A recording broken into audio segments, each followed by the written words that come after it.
All right, welcome to another episode of Leading Latina. I'm so excited to have our guest here today. She is a DACA recipient from the University of California. We have Linda Sanchez here. Welcome back. We actually had you on the podcast for Black, Brown, and Bilingüe. It's been a while. Yes, it has. Yes, I joined you guys with my advisor, Dr. Leo Chavez. That was a lot of fun. Thanks for having us. And, I wanted to talk to you a little bit more just because I feel like your story is so interesting. And I really do believe that there are other Latinas out there that could benefit, just hearing from it, because there's not a large community where you can talk about getting your Ph.D. And because I think the percentage is still very, very low in terms of the Latinas getting their PhD. So why don't you tell us a little bit about your educational journey? Thank you. When I was very, very little, I did not like school. My parents brought me to the U.S. when I was 5, and just trying to learn English was so hard. But then I eventually fell in love with reading and learning, and then I as soon as I finished high school, I knew that I wanted to go to college, but I knew that it was going to be difficult because there was no DACA at that time. So just a really quick recap of that whole journey. My parents brought me when I was 5. We applied for legal residency in 1994. It took from 1994 to 2007 for them to get to our number. Of course, I applied with my family because I was a child, but by 2007, I was already over 21 and technically not part of the family anymore. So I aged out and I didn't get anything. When my dad became a legal resident, he reapplied for me, and he's now a citizen. Everyone's fine except for me. I'm still waiting. And my case is not unique. A lot of people, this happens to a lot of people. A lot of people age out. It's that there's very long backlogs for visas. And I mean, I looked this up, and it turns out that, people who applied, I'll give you an example. People who applied for legal residency in 2018, 14% of them can expect to die without their number ever coming up. We are that backed up. So, it's a system that it's not working. We need to completely revamp it. But I guess I'm straying from the question a little bit. No, but that's so important though.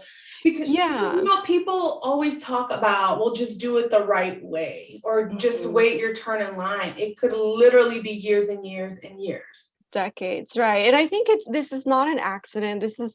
I think this is done very deliberately, right? So that definitely influenced the trajectory that I took as far as my education journey. I went to community college because I knew that I could never afford the tuition, right? Luckily, I graduated high school in 2001, which means that I was fortunate enough to take advantage of AB 540 status, which allowed me to attend community college without paying out-of-state tuition. Because before that, undocumented people would have to pay out-of-state tuition, even though they grew up in California. So imagine how difficult that would be, right?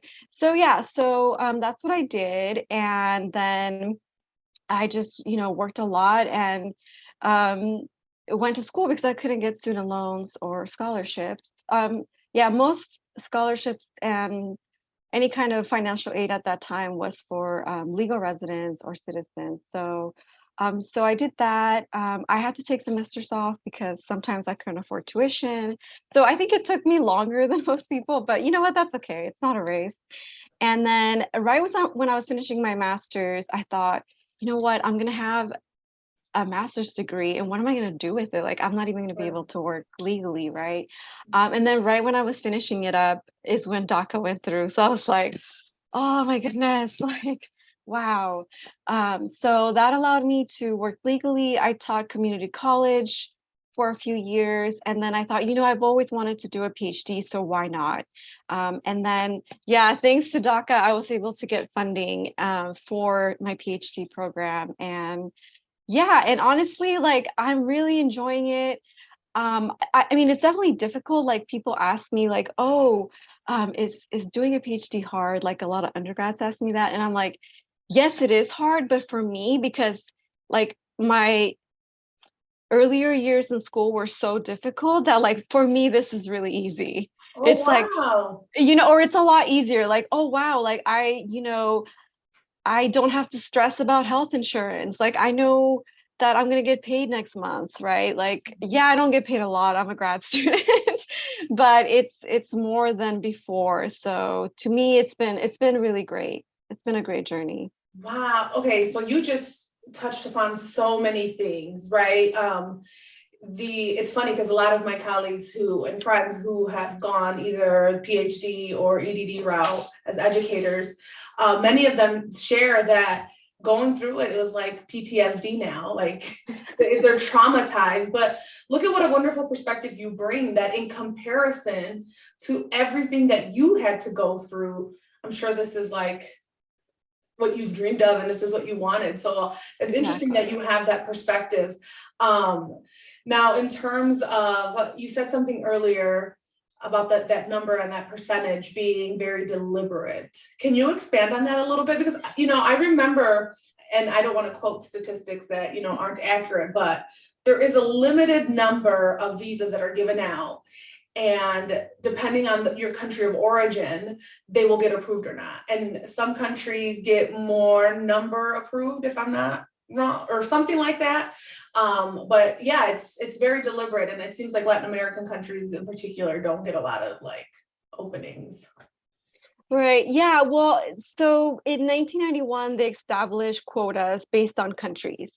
So the more people there is applying to visas from certain countries, the more there is, the longer they have to wait, right? So like the longest wait times right now are for, I believe, China, the Philippines, India, and Mexico. So here I am, like I've been waiting since 1994.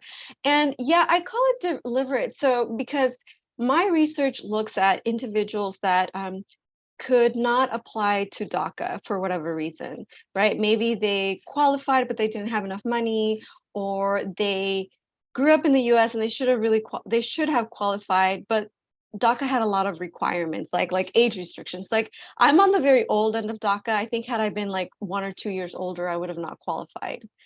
So I say deliberate because I noticed with not just people who couldn't get DACA, but a lot of immigrants, it's like the barriers they face, they're really state created, because these things are not by accident, right? They're laws. They make requirements very hard to obtain, like the paperwork. It's also very expensive, right? Like to like change your status. So a lot of people just can't afford it. So that's why I say that it's intentional, right? Yeah.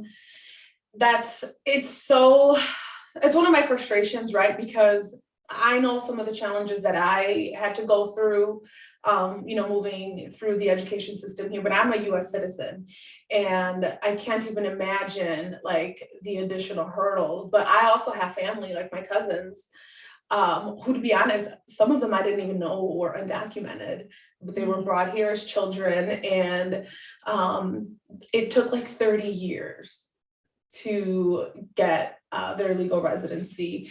You talked about the concept of aging out. What is that age requirement? Yeah, the age. So you're considered a part of your family up until you're 21, and that's it. So even if you've been waiting all these decades, it doesn't matter. Like once you turn 21, you're basically seen as not part of the family anymore. But then how are you supposed to put in an application if you're a child? That doesn't make any sense. So again, this is why I say that these things are not by accident. Yeah, and can we at least align it to insurance? I think we can be on our parents' insurance until you're 26, I think, right? I believe you're right. Yeah. Yeah, so come on, consistency. So let's talk about your PhD, right? Can you tell us a little bit about what you're studying and what you're focusing on? Yeah, so I am focusing on, so I'm doing my PhD in anthropology, which is the study of people. There's 4 branches: linguistic anthropology, which looks at languages; physical anthropology, which looks at forensics, bones, primates, all that physical stuff; archaeology, which looks at past cultures; and um, culture anthropology, which looks at present day culture. So that's what I focus on. More specifically, I focus on immigration, and even more specifically than that, I look at individuals who could not get DACA for one reason or another, and I compare them to a group that did get DACA. Oh, So wow. I interviewed 20 people with DACA and 20 people without, and I conducted my research in San Diego County and Orange County. Wow. Can you disclose like preliminary findings or? Absolutely, absolutely. Yes, so, I don't know, I'm just hearing a lot of stories, really sad stories. So all of my participants are Mexican. Um, 75% of DACA recipients are Mexican, but there are DACA recipients from all over the world, African countries, South Korea, and also European countries. And one of the things that I realize is that a lot of the times you see failure on 2 nation states, right? Like, for instance, one of my participants, she was born in Las Islas Marias, which is or was a penal colony off the coast of Nayarit. Her dad was um, a inmate there, and inmates were allowed to bring their wives to live with them. She was born there. Wow. Yeah, and for whatever reason, they couldn't get a birth certificate. I believe you have to go to the mainland to do that. So when she turned 3, her parents brought her to the U.S., and she couldn't apply to DACA because she doesn't have a birth certificate. And she tried numerous times to go to the Mexican consulate and get a birth certificate, and they just wouldn't issue her one. So I think that she's a really good example of how, like, both nation states have failed this individual, right? Mexico couldn't even issue a birth certificate, and then the U.S. has no protection for stateless people, which she technically is because she doesn't have any identification. And then on top of that, she can't get DACA. So yeah, so I saw that a lot. Another kind of thing I'm looking into is just like a concept that I'm borrowing from environmental studies, which is called slow violence. And because in immigration, we always think of immigration as something that happens across spaces, like crossing borders, right? But there's also this time dynamic to it. Like, I've been waiting for a long time, and what kind of violence does that inflict on people? Slow violence was originally used to look at the effects of environment degradation on poor communities. But I'm kind of borrowing that to use it for immigration purposes because it does fit very nicely, right? There's a lot of harm that can be inflicted by making somebody wait for decades. That is so fascinating. Now, who has helped you, right? Like I always think of those instrumental people. If I reflect on my life, there were 3 very key individuals who helped me. Who have been some of those people that have helped you along the way? Yeah, well, I think first and foremost, my mom, Of course. because she always, she always has pushed me to follow my dreams, even if there's huge barriers, right? Or she's never said like, "Oh no, that's too hard," or "You're just a woman, like you won't be able to do that." So, first and foremost, my mom, without a doubt. I think secondly, a lot of my professors. So for instance, um, during my master's, I had a wonderful advisor. She's a professor at San Diego State. Her name is Dr. Ramona Perez, and she was very instrumental in my academic journey and applying to graduate school. And now, of course, my advisor, Dr. Leo Chavez, and then other people on my committee like Dr. Susan Katine and Dr. Lee Kabatagan. So I think, yeah, my mom and my teachers, and also my elementary school teachers. Yeah. I've had some really amazing teachers, so I'm really, really fortunate. Now, on the DACA side, because I'm intrigued by this, was there anyone that like helped you through that process? Because it seems like it would be very like cumbersome. Yeah, it's very daunting because they require a lot of paperwork. Like they require you to write down every address that you ever had, like in the US. So, I don't know, I moved around a lot, right? So my dad was like driving everywhere, like trying to get our old addresses. Um, No, I think, just talking to people who already had DACA, talking to immigrant rights organizations to help me fill out the paperwork, and obviously like my lawyer. I was too afraid to do it without a lawyer, so like me and my family saved up money and we hired a lawyer to help me with it because it's very, very daunting, and I was so afraid that anything I do wrong, this could be rejected, and this is my lifeline basically, right? Totally. That's what I'm saying. Like that would be so stressful because I don't know who even like when I applied for like loan forgiveness for being an educator, like they're very particular about the paperwork. And if you don't have the date range accurately or something, they'll make you start all over. And so I would imagine that with DACA, it's like the same thing, like, very particular, very precise. And if you don't, do it just right, it could, like you said, there's your lifeline. Now, what do you think is the future of DACA? Do you think it's here to stay? Is that a constant fear? Yes, that's a very good question. It absolutely is a constant fear.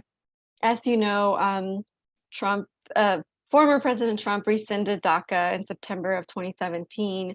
So unfortunately, right now, even if you qualify for DACA, you can't apply for the first time. If you already have a work permit, you can renew it, but otherwise you can't. So yeah, it's stressful. It's always kind of in the back of my head because I feel that unfortunately it has turned into this like political football, right? Where some people want to get rid of it, some people want it to stay.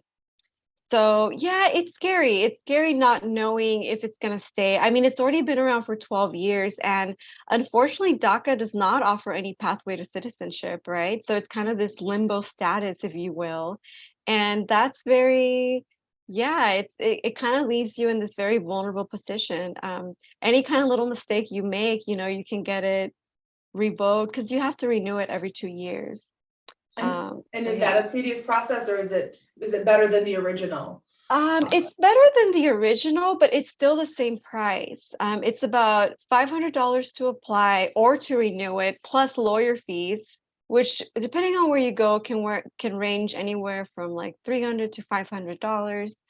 So you're talking about $1,000 every 2 years to renew your work permit. So Oh. yeah, it can get stressful, absolutely. Mm.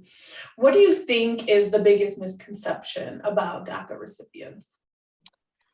I think the biggest misconception is that we're all like valedictorians or something like that. Unfortunately, I think Mm. DACA has been used as, this to compare or to use it as like, oh, well, these immigrants deserve to be here, and then these immigrants don't, right? Like, our parents don't deserve to be here, but look at these valedictorians, they deserve to be here, which I think is very unfortunate because the person who has DACA working at McDonald's, they deserve to be here just as much as anybody else. So, right? I mean, why are I we? had never thought about it like that. Yeah, unfortunately, that's the way. I mean, it started with good Girl, intentions, you're right? so right. No, but it's true. And I think it started with good intentions, right? Because Right. immigrant advocates were trying to push back against the idea that immigrants just come here to take, right? But then that kind of turned into a life of its own. And it's used to like for deservingness purposes, to create like the deserving immigrant versus the undeserving immigrant. So yeah, so I kind of have issues with that. Also, DACA recipients in many ways have gotten a lot of support where other people, like people with TPS, like they didn't really get that much support that I saw. So yeah, it's unfortunate. You just challenged my thinking, Linda. Like, you're right. Even in my brain, I do think of DACA recipients as valid, or not maybe necessarily valedictorians, but like college educated. But many times people are escaping or, just in search of a better future. And that is, man, you left me speechless. Like, people, like you said, at McDonald's are just as deserving if that's what they're, coming here for. And it's probably better than what they could be, going through in their home country. Yeah. Why is that any less deserving? Especially if you're not hurting anyone, you don't have to all be valedictorians. Wow, you're so right. That is such a huge misconception. And then the other thing is, it's like I know how much I struggled to be here on this PhD program. So I can imagine a lot of people maybe weren't as fortunate, right? And there were all these obstacles. So it makes sense that, we're maybe a smaller percentage, like people that could get college educated who have DACA. So yeah, absolutely. Oh my gosh, that is so interesting that you point that out. So how far are you into your program? Do you have kind of like an anticipated date or? Yes, I'm almost done. I'm hoping to be done June of 2023. Woo! That'll go by fast. Yes, I'm so excited. And my goal is to become a professor. Unfortunately, tenure track professor jobs are hard to get. Yeah. But if I don't get a tenure track professor job, I'm happy to work with like a nonprofit or or even go into industry, like working at a company, as long as I can still do outreach in some way, shape, or form. But that's kind of the end goal. So fingers crossed. Yes. What has been the most challenging part about the PhD process, do you think? I think the most challenging is just, I think that I think the time it takes, right? Like you devote so many years of your life, and then you get a lot of this imposter syndrome, right? Where it's like, oh, well, I'm not good enough. Like, why am I really here? Maybe they just made a mistake. And especially because I feel like there's not that many like Latinas in higher education and doing PhDs, right? So you always kind of, I guess, question yourself in a way. So I think those two things, like the time it takes to do it, and then kind of just insecurities, I guess. I have that too. That is so funny. Sometimes I'll be in my building in my school and I will be like, who trusted me with all these people?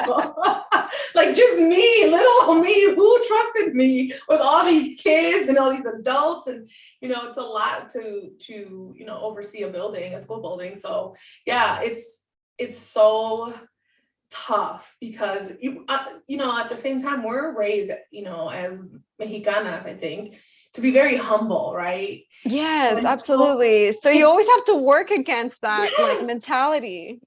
and it's so hard. And even when it's like, okay, I accomplished something, I'm proud, and then I'm like, what's gonna happen? Like, I'm waiting for the other shoe to drop, or right. Yeah, it's very, very challenging. So just to kind of start getting towards the end, like, so far, what do you think has been your biggest accomplishment? Oh, my biggest accomplishment. Like, you mean education journey Or or in overall? anything overall? Yeah. Honestly, I think that getting to where I'm at now as far as my education, becoming a doctoral candidate, I think that has been my biggest accomplishment because it was one of my biggest dreams. If you would have told me, oh, you're going to be doing your PhD, like if you would have told me this in community college, I would have been like, get out of here. Like, you're joking, right? Like, I wanted to do it ever since. I feel like this is going to sound weird, but I feel like ever since I was in community college, I knew that I wanted to get a PhD. And yeah, and it was, so I think that has been my biggest accomplishment. And it's going to be a so far because you're going to get that. Thank you. Right? I hope so. All right. So what advice would you give Latinas out there who aspire to follow in your footsteps? I think this is going to sound cliche, but just like keep doing it, even if you get people out there saying that like, oh, it can't be done, or you can't do it because of your status or because of your age or because of whatever, just keep doing it, because where there's a will, there's a way. And I do believe that. So I would just say, keep going. Mm-hmm. And that network piece, what's your network like now? Like, do you have fellow PhD candidates, or what are you doing to keep yourself afloat? Yeah, that's a good question. Yeah, absolutely. I mean, friends, family, right? People in the program, people here at UCI, people also at UCSD, right? Because now I've been a visiting fellow there now. I'm coming to the end of my visiting fellowship, but I've met some great people there, some great women. And yeah, and we gotta just like support each other, right? But also like my family and friends. So like I definitely feel like my network is growing. Good. Yeah. All my friends say that they have like a texting thread, or like, hang in there, type one more chapter this weekend or something. Like, it's just to keep you going. All right. Well, oftentimes we talk about our culture, right? And this is all about Latinas. We focus on the struggles, which, they make us who we are. They make us, resilient. But very seldomly do we focus on the joy of being Latina. What is your greatest joy related to being? Oh, thank you for asking that question. I think you're absolutely right. We often don't focus on, the joy in our life and the joy of being Latina. Oh my gosh, there's so many things. But I would say my favorite thing, and maybe this is because I'm a cultural anthropologist, is having two cultures, right? Having like my American culture and then having my Mexican culture, because I just find that's really amazing. And I kind of feel sorry for people that only have one culture. I said that too.